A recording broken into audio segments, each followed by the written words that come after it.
그래서 자립생활센터가 진행했던 활동 보조, 활동 지원 사업, 그렇죠? 그것이 실질적으로 지금 우리가 이야기하는 개인 예산제 혹은 자기주도 서비스의 효시가 된 내용이라고 이제 보시면 되겠죠. 그래서 자기주도 활동 보조 프로그램, 이거죠.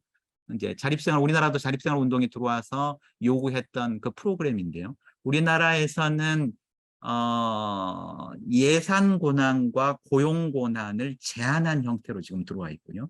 근데 이들의 일부 프로그램은 활동 보조인, 활동 지원사를 이 자기들이 뭐 가족을 써도 되고 아니면 가까운 사람을 써도 되고 필요할 때는 전문가를 써도 되는 형태로 고용 권한을 유연성 있게 해놨다라는 거죠. 이제 그 부분이 자기주도 개인 예산 프로그램의 시작점이다 이렇게 이야기를 하고 있는 거고요. 그래서 1973년에 이것이 법제화되면서 역시 여기서도 고용 권한은 주어졌지만 예산 권한은 주어지지 않았다. 이렇게 되어 있죠. 그러니까 고용고난이라는 것은 자기의 활동 지원을 누구한테 받을 것인가를 자기가 선택할 수 있도록 하는 부분이고, 예산 권한이라는 것은 자기한테 할당된 예산을 어떤 서비스나 물품을 사는데 활용할지를 유연화시켜 놓은 내용이죠. 그러니까 꼭 활동보조 서비스가 아니라 다른 서비스, 자기한테 필요한, 그 다음에 다른 물품을 살 수 있도록 열어놓는 정도를 이야기하는 거죠. 이거를 우리가 예산 권한이라고 이야기를 하는 거고, 누구를 고용할 수 있는가는 고용 권한입니다. 근데 고용 권한부터 시작해서 자기 주도형 활동 지원 모델이 1973년에 캘리포니아주에서 이제 시작됐다는 이야기를 하고 있는 거죠. 이런 특성이 있는데요. 이게 이제 캘리포니아주의 특성이기 때문에 자립생활센터하고 이것은 굉장히 연결되어 있고요. 근데 캘리포니아주에서 자기주도 프로그램이 발전하게 된 그 영향이 굉장히 재밌는 것이 노동조합과 관련되어 있습니다. 노조. 그래서 고용고난과 관련된 부분이기 때문에 돌봄 노동자들과 관련되어서 이 부분들을 명확히 하고 노동 환경들을 개선하는 차원에서 이 프로그램이 발전하고 확대되는 특성을 갖게 됩니다. 이게 이제 캘리포니아주의 특성이에요. 노조가 실질적으로 전략적으로 이 사업을 확장시키고 발전시켰던 역사가 이제 여기서 나오는 상황입니다. 그래서 이 부분도 이제 우리가 같이 고민을 해봐야 될 부분이라고 생각이 되어집니다.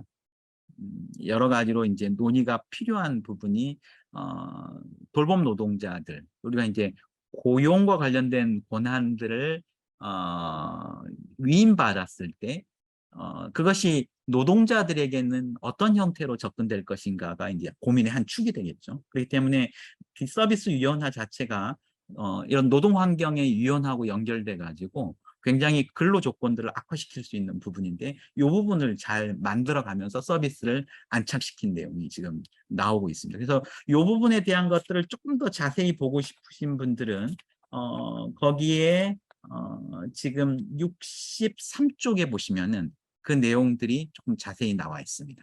캘리포니아주가 어떻게 쭉 발전됐는지에 관련된 부분들은 이제 웨이버가 아까 말했던 웨이버들이 나오면서 이제 쭉 진행이 되고 있고요. 실제로 63쪽에 우리가 지금 이제 이야기됐던 노조하고 관련된 부분들의 이야기가 지금 여기 나와 있습니다. 63쪽에. 그래서 노조들이 장애 운동과 노동 운동을 겸해서 이 프로그램을 발전시키는 전략들을 함께 세웠던 어떤 그 이들의 이 사업에 대한 이해의 깊이가 설명되어 있습니다. 이제 그것들이 또 상당히 좀 흥미로운 부분으로 이제 다가온다 생각이 들고요. 그래서 몇 가지 캘리포니아주에서 자기주도가 발전될 수 있었던 요인에 대한 설명들이 조금씩 나와 있고요. 그리고 이제 테네시, 위스콘신주로 넘어가 보도록 하겠습니다.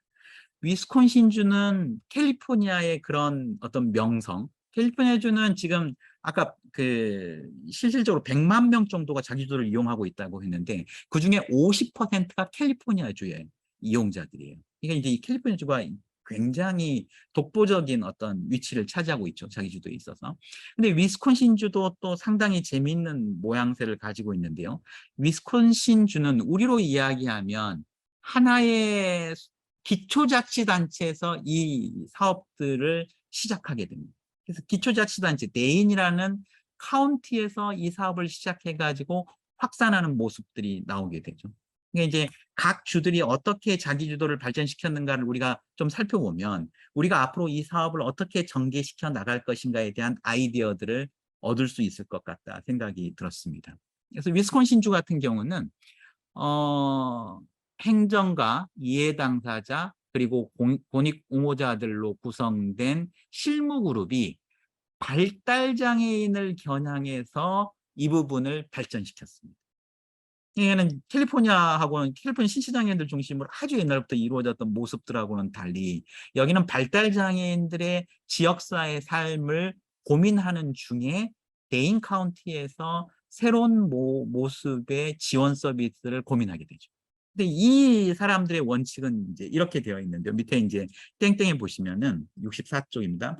모든 서비스 대상자들이 자신들이 속한 지역 공동체의 일상생활에 포용되도록 한다. 모든 주거 서비스는 개별화시킨다. 이분들의 원칙입니다. 두 번째가 시설 입소는 종식시킨다. 그리고 사람들의 손상이나 도전에 응대하는 예술의 경지에 대한 지속적인 학습, 안정성, 그리고 연속성에 초점을 두고 서비스를 제공할 수 있는 방식을 고민하기 시작합니다. 그러니까 이제 발달장애인들을 지원하는 일들이 예술의 경지에 이를 수 있도록 꾸준한 학습이 필요한 모델을 만들겠다. 재밌는 이제 결심을 한 거죠. 데인 카운티에서. 그래서 자기주도 프로그램을 만들어내기 시작하는데요. 그렇기 때문에 여기는 처음 출발부터 고용 권한과 예산 권한을 모두 허락한 개인 예산 형태로 출발합니다. 그러니까 상당히 디자인돼서 이제 진행되는 모습들을 보여주는 거죠. 이렇게 되다 보니까 상당한 성과들이 나타나는 것 같아요. 자기 주도를 하고 있는 사람들의 55%가 통합 고용을 고용 형태로 일을 하고 있고요. 그 다음에 학생들의 92%가 발달장애인이겠죠. 유급 고용이 된 이후에 졸업을 하게 되고요.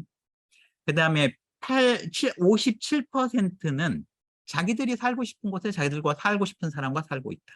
이런 이야기고요. 그리고 겨우 4명의 발달장애인만 시설에 입소하는 이제 이런 모습들을 볼 수 있고요. 그 다음에 이 오터가 있어서 여기는 이제 시설이랑 메디컬 시설이죠. 의료시설에 입소하는 모습들을 볼 수 있고, 그 다음에 일반 거주시설에는 아무도 입소하지 않는 성과를 보여줍니다.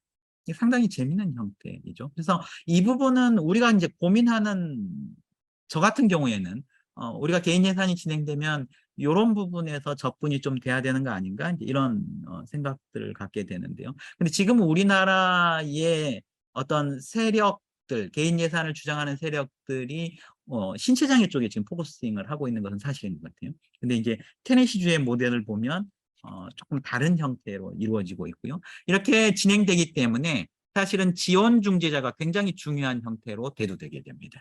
그렇죠? 우리가 이야기하는 소위 퍼실리테이터죠. PCP를 기반으로 한 퍼실리테이터들의 역할이 굉장히 중요하게 되는 내용이고요.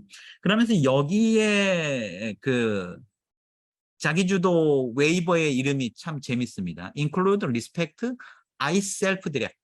이게 이제 여기에 웨이버의 이름이에요. 한국말로 해석을 하면 포용하고 존중하라. 나는 스스로 서비스를 운영하고 있다. 이런 이야기로 지금 이름이 되어 있고, 앞 글자만 따서 IRIS라고 하는 웨이버가 이제 제일 발달된 형태의 웨이버인데요. 이런 웨이버에 대한 설명들이 쭉 책에 나와 있고, 근데 이제 여기가 딜레마에 빠진 것은 실질적으로 이게 이제 장애인의 주체성을 지원하는 것이기도 하지만 한편으로는 예산 절감이라는 이야기를 했었죠. 그러다 보니까 69쪽에 보시면은 2015년에 이제 재정과 관련된 부분의 효율성을 높이려고 대규모 MCO, 그러니까는 영리 MCO의 합병 작업을 주지사가 제안합니다. 그러니까 규모를 키워가지고 효율성을 높이겠다는 거죠. 그래서 여기에는 의료 서비스까지 다 통합해가지고 이것들을 진행을 하겠다라고 제안을 한번 했었는데 이 부분은 인권운동가들이 반대를 하게 됩니다. 그래서 이것들은 이제 진행이 되지는 않죠. 영리 MCO에 대한 합병. 그래서 영리 MCO에 대한 논의들이 굉장히 중요한 이슈로 이제 대두되는 걸 볼 수 있는데요. 아까도 21개 주에서 영리 MCO가 활동하고 있다고 이야기를 했었는데 이것도 하나의 이제 이슈가 될 수 있을 거라고 생각이 드는데 아직 우리나라는 이와 관련된 부분들에 대한 고민은 이제 없는 것 같다 생각이 들고요. 그래서 위스콘신 주에 대한 부분들이 이제 그러한 특성으로 이제 발전된 모습들을 우리가 볼 수 있고요. 버지니아 주 같은 경우는 의회가 컨슈머 디렉션 소비자 주도라는 프로그램을 연구하도록 주 보건부에다가 거의 지시를 하죠. 법을 만들어 버리는 거죠. 그래서 그것들을 제한하는 작업을 시작으로 자기주도 서비스가 만들어지기 시작합니다. 그래서 여기는 의회와 행정부가 자기주도 서비스를 만드는 일에 상당히 주도적으로 역할을 하게 되는 부분이죠. 그리고 이해 당사자들이 이 부분을 지지하고 나서는 상황입니다. 이렇게 해가지고 자기주도가 만들어지게 되는 거고요. 그래서 이 보건부의 역할이 굉장히 전문적으로 진행되는 모습을 보여주죠. 그렇기 때문에 여기 디자인은 굉장히 보수적으로 이루어집니다. 다시 말하면 72쪽에 72쪽의 내용을 보면 여기는 현금 급여 자체의 위험성을 간파하면서 이것들을 줄이려는 형태로 굉장히 보수적으로 설계된 자기주도를 진행하게 되고요.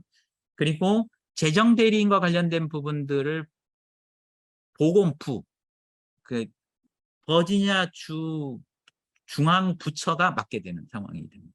근데 후에는 이것들을 민간 업체에 이제 위탁하게 되긴 하지만요. 이렇게 이제 굉장히 보수적으로 진행을 하는 모습들을 볼 수 있는 거죠. 그리고 중앙정부가 굉장히 주도적으로 진행을 하고요. 그러면서 자립생활센터가 이것들을 모니터링하고 이것들에 대한 부분들을 감독하는 일들을 하는 모습도 나타나고 있습니다. 여기에 이제 바로 그 이야기가 있죠. 자립생활센터의 역할이 있습니다.